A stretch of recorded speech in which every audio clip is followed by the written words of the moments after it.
자, 그래서 극대인적 우주론이에요. 요거는 아마 단박에 이해는 안 될 거야. 앞에 했던 것보다 더 이해한다.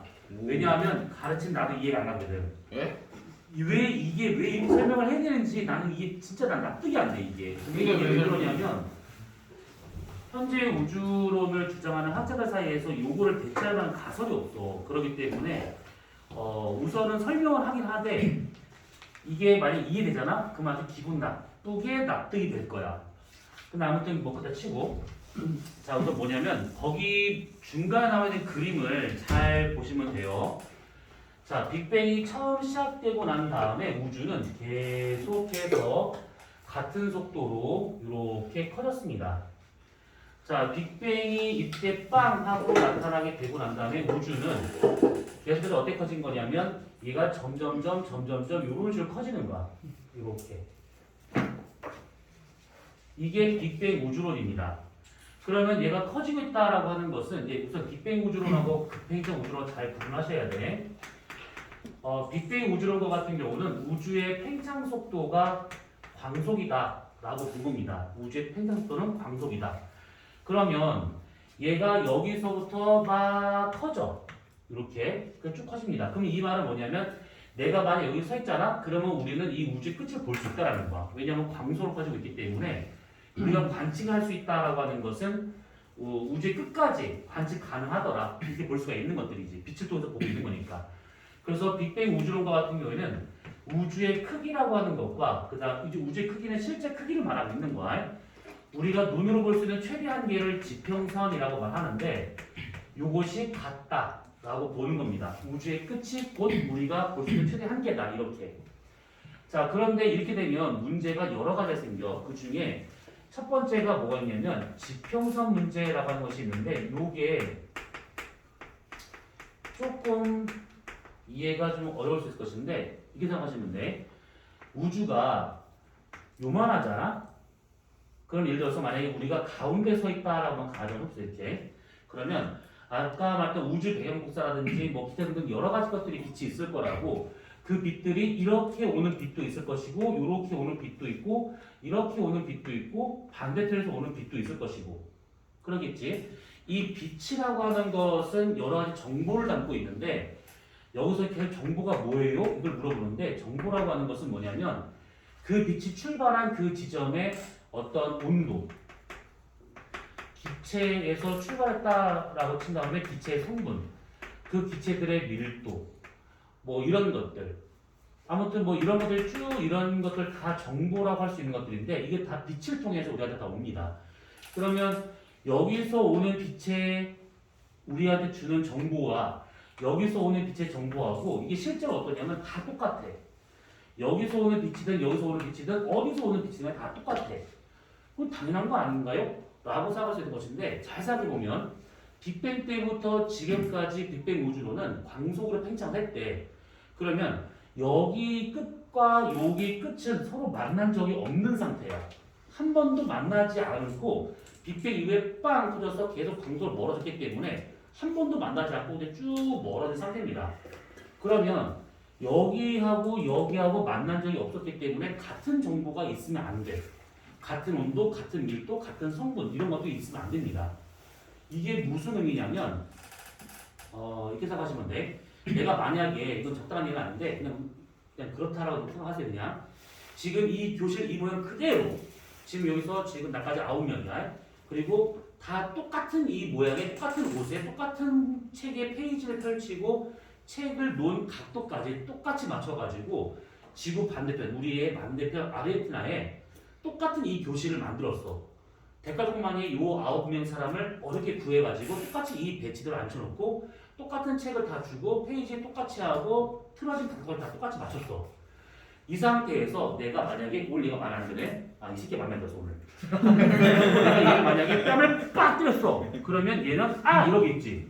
그러면 그 뺨을 그 때린 시간 몇 날, 몇 시, 몇 분, 몇 초에 얘 뺨을 때렸어. 근데 우연찮게 지구 반대편은 아르헨티나의 그 똑같은 공간 내에서 나랑 내가 똑같이 생긴 사람이 얘랑 똑같이 생긴 사람을 똑같이 그 시에 맞춰서 똑같이 때렸어요. 이렇게.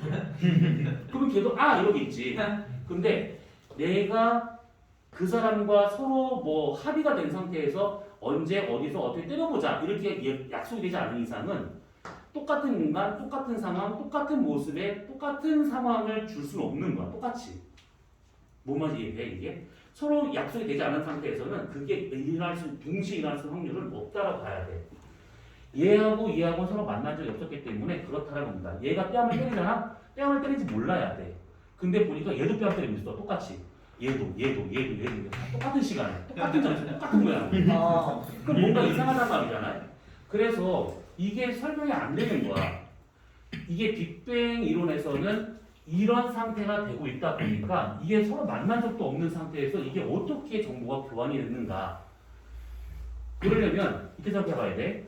만약에 빅뱅 우주론에서 정보가 서로 주거니 받거니 하려면 여기 있는 빛이 여기까지 도달을 해줘야 돼. 그래서 여기 정보가 나 오늘 뺨 때릴 거야. 너도 그럼 그제 뺨 때려. 이렇게 알려줘야 돼. 여기를 지나가서. 근데 이게 불가능해. 왜냐하면 만약에 우주의 반지름이 예를 들어서 만약에 한 뭐 100광년이다 라고 쳐보잖아. 그러면 여기 있는 빛이 여기까지 가려면 100년이 필요한 것이지. 200년이 필요해. 200년. 근데 우주가 광속을 팽창했다고 치면 여기서부터 우주가 쫙 커져서 여기까지 온 것이 100년밖에 안 걸렸다는 얘기지. 끝에 있는 얘가 정보를 다른 끝으로 보내려면 200년이 걸려야 된다는 얘기지. 그래서 정보를 교환하기 위해서는 빛이 가야 될 시간이 200년이고 실제 우주 안에는 100년밖에 안 되기 때문에 정보를 교환할 수 있는 시간이 짧더라라는 얘기야. 무슨 말인지 이해되니 이게? 애초에 정보를 전달하는 게 내가 계속 팽창하고 있으니까 못 가는 거 아니에요? 못 가는 거야. 도달할 수가 없는 상황이야. 그러니까 만약에 우주가 조그만 상태에서 1광년 정도 떨어지는 반지름을 갖고 있다 치면 여기는 빛이 얘한테 가려면 2년을 가야 되는데 우주 나이가 1년밖에 안 돼. 똑같은 방법으로 우주가 커져가지고 이게 10광년이 됐다 쳐. 여기는 애가 일로 가려면 20년이 걸려야 되는데 우주 나이는 10년밖에 안 되는 거야. 우주 나이에 비해서 빛이 가야 될 시간이 더 긴 것이지. 그러니까 정보가 애초에 교환이 안 되는 상황인 거야. 그래서 서로 뺨을 때릴 수가 없는 거야. 그래서 이거를 어떻게 설명할 것인가 라고 해가지고 나온 이론이 극팽창 우주론인데 이 사람들은 어떻게 생각한 거냐면 우주라고 하는 것이 처음에 빅뱅부터 해가지고 간 건 똑같은데 어느 시점까지는 우주의 크기가 생각보다 아주 작았다라는 거야. 광속 이하로 팽창했다라는 거야. 광속 이하로. 그러니까 쭉 커진 것이 아니라 조금 더디게 커지다가 나중에 갑자기 가서 확 커졌다. 이렇게 보는 거예요. 이런 식으로. 그래서 여기를 기준으로 해가지고 여기까지는 우주의 팽창 속도가 광속 이하인 경우로 나타났지만 이상 넘어가게 되면 요 다음부터는 우주의 팽창 속도가 광속 이상으로 해가지고 이런 식으로 빅뱅 우주를 말하고 있는 우주 크기보다 더 크게 팽창했다라고 보는 겁니다. 그러면 요 시기에 이게 빛이 충분히 반대편으로 갈 수 있는 그 시간적 여유가 생기기 때문에 서로 정보 교환이 다 된 상태로 헤어진 거야. 처음에 얘가 뭉쳐있는 상태에서 그래 우리 그날 그 시간에 쟤를 때리자라고 모의가 된 상태에서 서로 한 사람은 여기 한 사람은 아래에 그냥 간 것이지.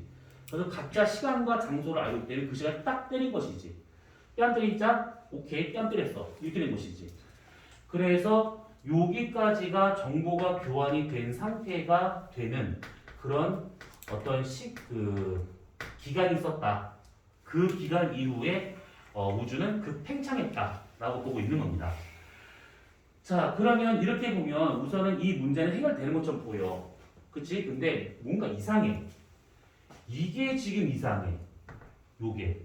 아무리 공간이 팽창한다 하더라도 광속 이상으로 팽창한다는 것 자체는 우선은 지금의 현재로서는 이게 설명이 불가능해. 설령 얘가 설명 가능하다 하더라도 얘하고 관계에서 속도가 느리다가 갑자기 속도가 빨라졌어. 그러면 속도가 느리다가 갑자기 빨라진 거라고 하면 알짜 힘이 작용했다는 얘기잖아. 그러면 누군가가 이 안에서 갑자기 확 밀어냈다는 얘기인데 그런 흔적이나 이런 그 매개체가 우주 안에 없어. 그렇기 때문에 요거에 대한 연관성이 지금 불분명하고 이것 자체도 설명이 불가능하고 근데 어쨌든 간에 이걸 배치할 수 있을 만한 이론이 없다라는 거야. 이게 첫 번째 지평선 문제. 이 급팽창 우주론과 같은 경우는 그래서 얘랑 좀 비교해보자면 우주의 팽창 속도는 어느 기관에서는 광속 이상으로 팽창했다. 그리고 여기서 말하는 이 우주의 실제 크기라고 하는 요것이 이게 우리가 볼 수 있는 지평선, 우리가 빛을 통해서 볼 수 있는 지평선 밖에 나가 있다. 이게 보이는 겁니다. 그러니까 내가 지금 교실 벽이 있어. 내가 볼 수 있는 게 교실 벽까지야. 근데 내가 이 교실을 뚫고 저 바깥에 옆 건물을 본다? 불가능하다는 얘기지. 볼 수 있는 한계는 지평선까지이고 실제 이 건물의 끝은 바깥쪽에 있다라는 얘기가 되고 있는 겁니다. 그래서 급팽창 우주에서는 크기하고 지평선이 같은 개념이 아니고 실제로는 지평선, 눈으로 볼 수 있는 크기보다 더 멀리 우주의 크기가 존재하고 있다라고 보는 겁니다. 이 차이가 가장 큰 것들이야. 그 다음에 두 번째는 뭐냐면 편평성 문제인데 이 편평성이라고 하는 것은 다른 말로 그냥 우주의 곡률이라고 보시면 돼요. 우주의 곡률. 만약에 빅뱅 우주론처럼 그냥 광속으로 쭉 팽창을 했대. 그럼 우리는 가운데 서가지고 이게 우주의 끝이다라고 생각을 하면서 우주의 지평선이 되고 있기 때문에 우주의 이 곡률이 보여야 돼. 이것이. 뭔가 여기 구부러져 있는 듯한 뭔가 좀 보여야 되는데 그게 안 보여. 왜 안 보일까? 이것은 우리가 볼 수 있는 영역의 바깥쪽에 실제 우주가 있기 때문에 우리가 이 곡률을 볼 수가 없다라는 거예요. 요거. 그러니까 눈으로 볼 수 있는 한계를 벗어난 거기 때문에 굳이 우리는 곡률을 찾을 수가 없다. 우주의 면을 볼 수가 없다. 라고 하는 것이고 세 번째와 같은 게 뭐냐면 자기 홀극이라고 하는 것이 있는데 보통 우리가 막대 자석을 하면 NS극이 같이 있잖아. 쌍극자가 되고 있는 것이지. 이것을 반을 나눴어. 그러면 N극, S극 따로 나오진 않지. 반을 쪼개면 다시 NS극이지. 쪼개면 다시 또 NS극. 계속 쌍극자인데 우주 생성 초기에는 그런 것이 아닌 홀극이 있었다라고 보는 거야. 그럼 이 홀극이 도대체 지금 어디 있냐라는 것인데 웃기게도 우주가 작아졌을 때 홀극이 우주 외곽에 있게 있습니다. 근데 우주가 빵 터지면서 이 홀극이 어디로 가냐면 지평선을 넘어가는 거야. 이게 무슨 말이냐면 우리가 볼 수 있는 한계 바깥에 있기 때문에 어차피 우리는 찾을 수가 없다. 이 얘기야. 그럼 이것도 웃긴 얘기지. 납득은 되는데 약간 좀 짜증이 나. 이거 다 합쳐보잖아. 그럼 뭐냐면 결국 우리가 볼 수 있는 지평선 너머에 다 있다. 그러니까 굳이 우리 찾을 필요가 없고 찾을 수도 없는 것이다. 왜 찾냐? 이거가 되고 있는 거야. 증명할 수 있는 방법이 없어 이것이. 그래가지고 이 급팽창 우주론과 같은 경우는 어떻게 생각하면 설명은 다 되기 때문에 지금은 이걸 거의 정설처럼 쓰고 있긴 하지만 얘가 좀 찜찜하게 설득이 되고 있는 거기 때문에 좀 그래. 아까 그 처음에 얘기했던 거 보면 좀 이해가 됐을 거야. 가르치면서도 짜증이 나. 이해가 안 가고. 이걸 왜 이렇게 설명을 해볼 것인지. 근데 우주론에서는 지금 이렇게 설명하고 있어. 지금 다. 그러니까 머릿속으로는 난 당체랑 이거 이해가 안 가. 아무튼 그렇습니다. 그래서 거기에 368페이지 나와 있는 급팽창 우주론에 대한 것은 이렇게 보시면 돼요. 그 밑에 보시게 되면 이제 아까 얘기했었던 요거 말고 요놈 가속팽창 우주가 있을 것인데 요거는 시간 관계상 지금 하면 너무 오래 걸리기 때문에 지금 못할 것 같고 다음 주에 요놈을 하고 우선 잠깐 책을 좀 봐봐. 가속팽창 우주가 368페이지가 있을 것이고 오른쪽 페이지에 암흑물질과 암흑에너지가 나와요. 암흑물질은 그때 은하 회전 속도를 구해서 네. 이 양을 구할 수 있다라고 했던 거 기억나실 거야. 네. 그래서 이거 중간에 오신 분도 있기 때문에 한 번은 좀 간단히 설명하고 넘어갈 거니까 그런가 보다 하고 보시면 될 것 같고 그 뒤에 나오면 370페이지를 보시면 우주의 미래라고 나온 것이 있어. 앞으로 우주 미래가 어떻게 될 것인가에 대한 것인데 요거는 그냥 그런가 보다 하고 그냥 넘어갈 겁니다. 이거를 이해하는 것 자체가 많이 힘들 거니까. 그리고 우리가 지금 수능 준비하는 것이 아니기 때문에 이 페이지는 안 할 겁니다. 그러면 우리 결국 369페이지까지만 하고 끝낼 거야. 그러면 중간고사 보기 전까지 지금은 뭘 할 건가요? 라고 했을 때는 지금 우리 했던 교육과정 있잖아요. 요거 지원 요거 이거에 대한 문제풀이를 좀 할 겁니다. 한 6주 정도에 걸쳐가지고 한 4, 5주, 6주 될 것 같아요. 그래서 그 5월 초부터는 중간고사 딱 끝나고 나서 그 다음부터는 새 교재를 나가든지 아니면 프린트물 주든지 이렇게 좀 하도록 할게요. 그래서 그때부터 나가는 것들이 그것들을 하기 위해서 지금 요걸 좀 한 겁니다. 선생님 이건 저 이해가 안 돼요. 질문이 있어요. 네. 교육이 아이씨, 너 말 시키면 지랄이야.